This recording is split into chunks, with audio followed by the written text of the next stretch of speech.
আর এই মুহূর্তে আরো একবার বিরাটির দিকে নজর রাখবো। গতকাল রাতের ঘটনা, যেখানে বিরাটিতে নির্মীয়মান বহুতলের একাংশ ভেঙে সেখানে এক গৃহবধূ তার মৃত্যুর ঘটনা ঘটে। ইতিমধ্যেই 18 জন তাদেরকে আটক করা হয়েছে এবং 3 জন গ্রেফতার করা হয়েছে। 3 জনকে, যে খবর এই মুহূর্তে সামনে উঠে আসছে।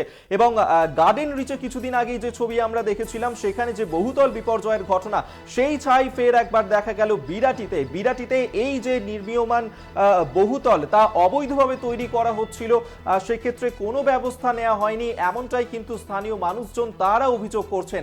এবং প্রমোটার সহ 6 জনকে গ্রেফতার করা হয়েছে এই ঘটনাতে। শনিবার রাতে বিরাটির শরৎ কলোনিতে এই ঘটনা ঘটে। আমরা এই নিয়ে আরো আপডেট নেব। সুমন শিকদার এই মুহূর্তে আমাদের সঙ্গে টেলিফোনে রয়েছেন প্রতিনিধি। সুমন,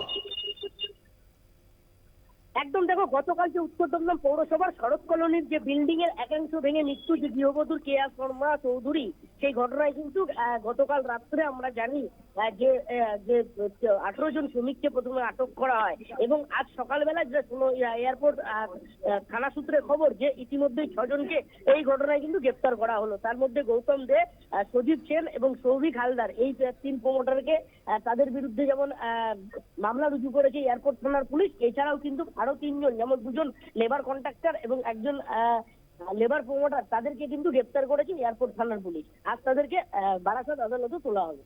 বেশ, ধন্যবাদ তোমায় সুমন শিকদার। এতক্ষণ আমাদের সঙ্গে টেলিফোনে ছিলেন প্রতিনিধি। আপনাদেরকে এই মুহূর্তের আপডেট আরো একবার দিয়ে রাখবো, যেখানে শনিবার রাতে বিরাটির শরৎ কলোনিতে সেখানে নির্মীয়মান বহুতল ভেঙে পড়ার ঘটনা ঘটে, যেখানে এক গৃহবধূর মৃত্যুর ঘটনা ঘটে। সেই ঘটনাতে এবার 3 প্রমোটার সহ মোট 6 জনকে গ্রেফতার করল পুলিশ।